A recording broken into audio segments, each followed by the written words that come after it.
Good morning class. आज हम लोग अप्लाइड फिजिक्स सेकेंड की नेक्स्ट क्लास में जो टॉपिक पढ़ने वाले हैं वो है तरंगों के अध्यारोपण का सिद्धांत। तरंगों के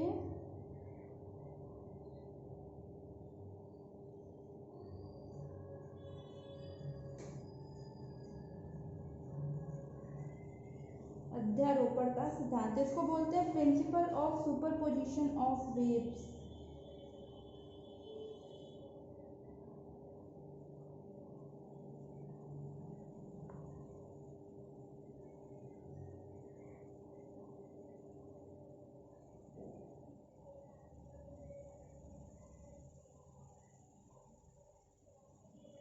कल की क्लास में हमने आप लोग को प्रगामी तरंगों के बारे में बताया था। तो इस सिद्धांत में ये कहा जाता है कि अगर किसी भी माध्यम में दो प्रगामी तरंगे एक साथ प्रवाहित होती हैं या एक साथ संचरित होती हैं, दो प्रगामी तरंगे या दो से अधिक प्रगामी तरंगे, तो वो एक दूसरे को प्रभावित नहीं करती हैं। और साथ ही साथ में क्या होता है कि अगर हम किसी भी क्षण माध्यम के किसी कण का परिणामी विस्थापन निकालना चाहते हैं तो वो तरंगों के अलग अलग विस्थापनों के योग के बराबर होता है। ये इस प्रिंसिपल का स्टेटमेंट होता है। ठीक है, ये सिद्धांत का स्टेटमेंट है कि परिणामी विस्थापन जो है विस्थापनों के सदिश योग के बराबर होता है। मतलब कि जो आपका रिजल्टेंट डिस्प्लेसमेंट निकलेगा, परिणामी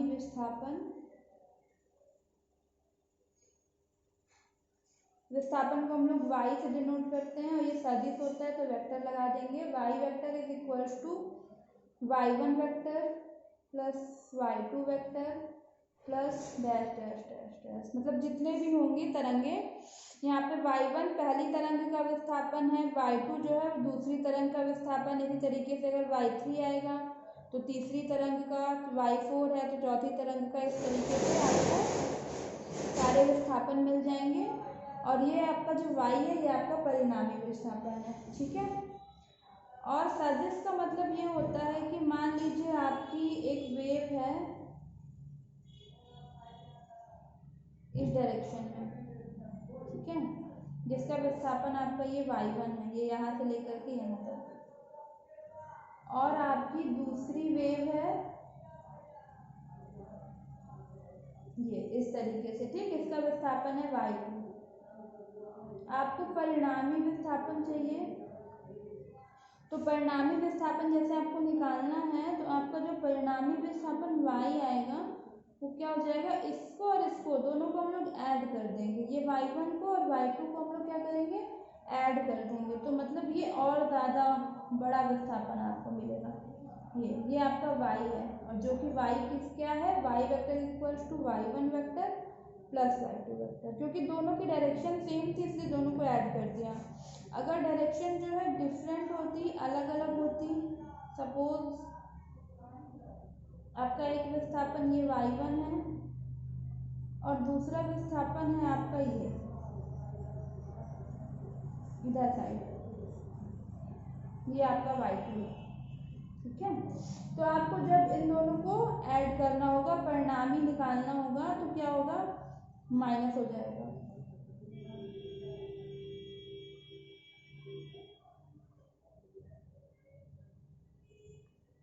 ये इसमें से माइनस हो जाएगा तो ये कम बचेगा, छोटा हो जाएगा। ये परिणामी आपका हो गया y, जो कि y बराबर क्या हो जाएगा आपका y1 वेक्टर माइनस का y2 वेक्टर। बड़े में से छोटे को माइनस कर देंगे और जो का मैग्नीट्यूड जिस वेक्टर का आपका ज़्यादा होगा डायरेक्शन उसी की तरफ होगी। जैसे y1 की वैल्यू अगर ज़्यादा थी तो डायरेक्शन ऊपर थी, y2 की ज़्यादा होती तो डायरेक्शन आपकी नीचे हो जाती। ठीक है, ये हो गया principle of superposition of waves. उसके बाद पीरियोडिक मोशन,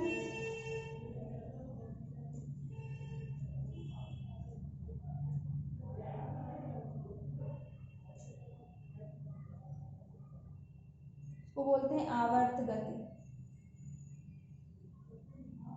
आवर्त गति में क्या होता है, जब कोई कण निश्चित समय अंतराल में निश्चित पथ पर अपनी गति को बार बार दोहराता है तो उसको हम लोग आवर्त गति कहते हैं, पीरियोडिक मोशन। मतलब कि उसका जो अंतराल है, समय अंतराल डेल्टा टी, वो भी निश्चित रहे, उसका पथ भी निश्चित रहे और वो बार बार अपनी गति को दोहराए, तो क्या होता है आपका आवर्त गति।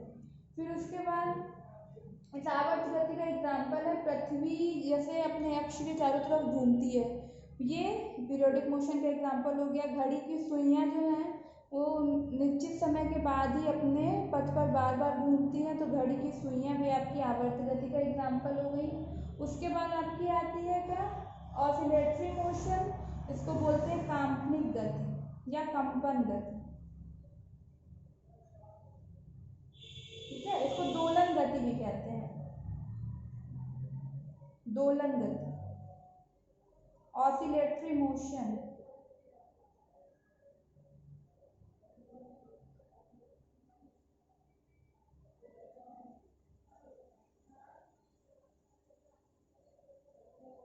ऑसिलेटरी मोशन क्या होता है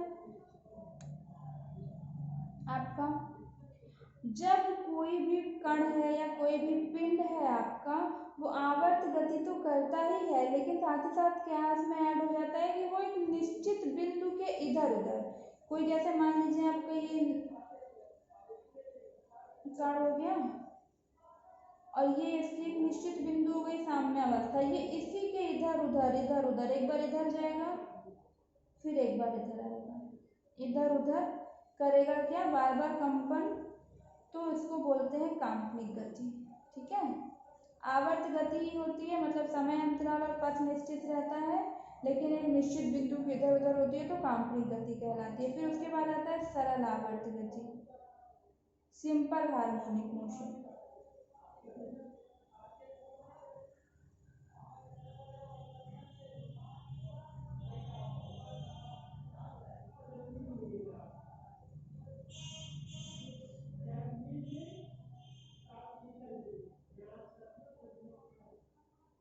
ठीक है, सिंपल हार्मोनिक मोशन क्या होता है, सिंपल हार्मोनिक मोशन होता है कि जब दोलन गति जो है एक सरल रेखा में होती है, मतलब कोई पिंड एक सरल रेखा में आपकी दोलन गति या कंपन गति करता है, तो उसको सिंपल हार्मोनिक मोशन कहते हैं, इसको शॉर्ट में SHM कहते हैं, सिंपल हार्मोनिक मोशन, ठीक है।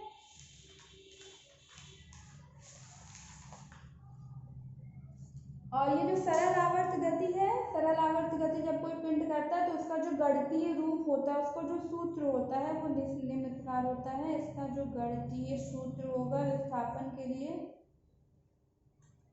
वो होता है y = a sin ωt, और अगर आपको x एक्सिस के लिए चाहिए तो होता है x = a और cos,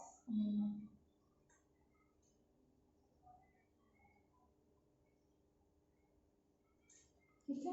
यहाँ पे a आपका आयाम होता है जिसको एम्पलीट्यूड बोलते हैं, आपका जो ओमेगा है वो कोणीय वेग होता है, एंगुलर वेलोसिटी, और t जो है वो आपका समय है, y विस्थापन होता है, ठीक। फिर उसके बाद सरल आवर्त गति के लिए अगर विस्थापन समीकरण आपको कैलकुलेट करना है तो आप कैसे करोगे,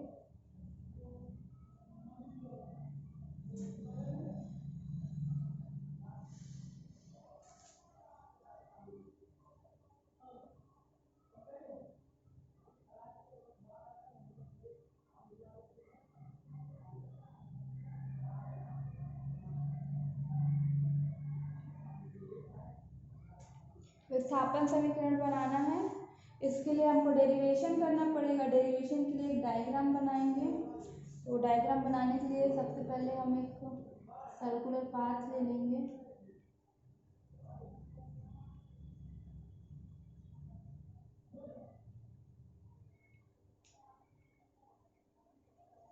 ठीक है।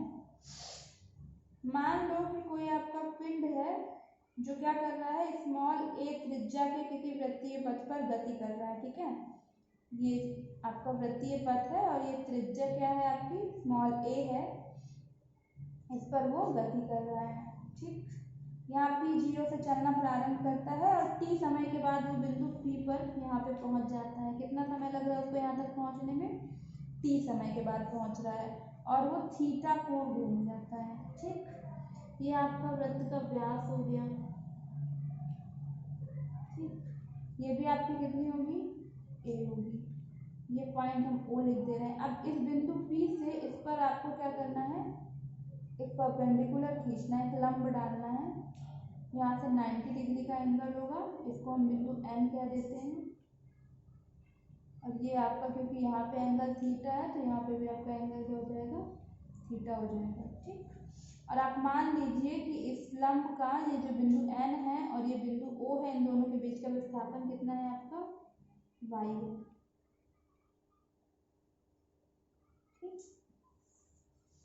अब आपको इस डायग्राम से डेरिवेशन करके इसका समीकरण निकालना है, सरल आवर्त गति के लिए विस्थापन समीकरण। जब भी हमने बताया कि ये होता है, इसको आपको डिराइव करना है।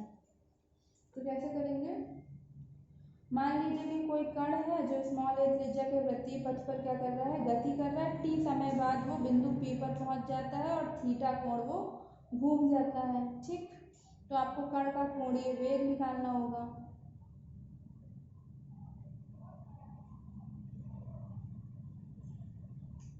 कण का कोणीय वेग, तो कोणीय वेग ओमेगा बराबर क्या हो जाएगा, कोणीय विस्थापन और बटा का क्या, समय। तो ओमेगा बराबर विस्थापन कितना हो रहा है, थीटा कोण घूम रहा है और कितने समय में, टी समय में। तो यहाँ से आपको थीटा बराबर क्या मिल गया, omega into T, equation number 1। ठीक, अब आपने ये माना कि बिंदु P से आपने क्या किया था, N पर लंब डाला था। ठीक है, और इस लंब की यहाँ से विस्थापन आपकी y थी। ये आपका 90 डिग्री का एंगल हो गया, ये आपका थीटा हो गया। तो इस चित्र से आपको ये ट्रायंगल लेना है, NPO, triangle NPO, in triangle NPO sine theta, sine theta बराबर क्या होता है, लंब बटे कर्ण। तो इसका ये लंब हो गया ON और कर्ण क्या हो गया आपका OP। तो sine theta is equals to, value put कर दो, ON की वैल्यू है y और OP की वैल्यू है स्मॉल a। तो यहाँ से हो जाएगा y is equals to a sine theta. ठीक, from equation first, equation first से आप थीटा की वैल्यू पुट कर दो, तो y बराबर मिल गया आपको क्या, a साइन ओमेगा t। ये मिल गया आपका विस्थापन समीकरण। इस तरीके से ये डिराइव हो गया इक्वेशन नंबर 2। ठीक, अब यहाँ पे आप कंडीशंस ले सकते हैं। टाइम बदलता है जो t जो है स्टार्टिंग में क्या रहता है, 0 होता है। फिर उसके बाद t आपका क्या हो जाता है, कैपिटल T/4 हो जाता है। उसके बाद t आपका जो है वो T/2 हो जाता है। उसके बाद t आपका हो जाता है 3T/4। फिर उसके बाद लास्ट में t is equals to t। एक साइकिल पूरा होने में समय इतनी बार बदलता है। जैसे कि हम ग्राफ बना के वो समझा देते हैं। स्टार्ट होता है यहाँ से, तो t बराबर क्या रहता है, पहले 0 रहता है। फिर जब ये ऊपर अधिकतम विस्थापन में पहुँचता है यहाँ पे, तो यहाँ पे T/4 हो जाता है। और फिर जब यहाँ पे आता है वो, तो यहाँ पे हो जाता है आपका T/2। फिर नीचे जो अधिकतम विस्थापन होता है तो हो जाता है 3T/4। और यहाँ पे क्या हो जाता है आपका कैपिटल T। इस तरीके से आपको लेना है, हर एक के लिए आप विस्थापन निकाल सकते हो। तो यहाँ से जैसे t बराबर 0 है, तो y बराबर a साइन, और ओमेगा को आप लिख सकते हो 2π/T, और इसको लिख दिया 0। तो क्या हो जाएगा, y बराबर a और साइन, और यहाँ से 0 का मल्टीप्लाई करेंगे तो 0, साइन 0 की वैल्यू 0 होती है, तो y इज इक्वल्स टू 0 मिल गया फर्स्ट केस में आपसे। फिर ये आपका सेकेंड केस है T/4 वाला। अब T/4 रखेंगे यहाँ से, तो y is equals to a sine omega की जगह 2π/T, और t की जगह क्या रखना है, T/4। t से t कैंसिल, 2 से 4 कैंसिल, हो गया a साइन π/2। साइन π/2 मतलब साइन 90 डिग्री। साइन 90 डिग्री की वैल्यू 1 होती है, तो यहाँ पे आपको मिल गया y is equals to a। जब आपने t/2 पुट करना है तो हो जाएगा a sin 2π/t ओमेगा की जगह, और t की जगह आपको पुट करना है t/2, t से t कैंसिल, 2 से 2 कैंसिल, हो जाएगा a sin पाई, पाई का मतलब 180 डिग्री, साइन 180 की वैल्यू 0 होती है, तो यहाँ से फिर आपको y इक्वल्स टू 0 मिल गया। यहाँ पे 3t/4 पुट करेंगे, a sin 2π/t multiplied by 3t/4, यहाँ पे t से t कैंसिल हो गया और 2 से 2, तो हो जाएगा 3/2π, a sin 3/2π। अब 3/2π का मतलब होता है 270, और साइन 270 की वैल्यू जो होती है -1 होती है, तो यहाँ से आपको मिल जाएगा -8। नेक्स्ट जब आप t पुट करेंगे, a sin 2π/t, और t की जगह में कैपिटल T, तो t से t कैंसिल, a sin 2π का मतलब 60 डिग्री, साइन 360 डिग्री की वैल्यू भी 0 होती है, तो यहाँ से आपको मिल गया 0। तो इस तरीके से आपको y की वैल्यू मिली 0, a 0, -a एंड 0, मतलब यहाँ पे विस्थापन आपका 0 है, ये आपका a है ऊपर की ओर अधिकतम विस्थापन, फिर यहाँ पे 0 हो गया, फिर यहाँ पे नीचे गया -a, और यहाँ पे फिर से 0 आ गया। ठीक, तो अधिकतम विस्थापन क्या हो गया +-a, और न्यूनतम विस्थापन 0 हो गया। ठीक, तो यहाँ से आपका हो गया सरल आवर्त गति का विस्थापन समीकरण।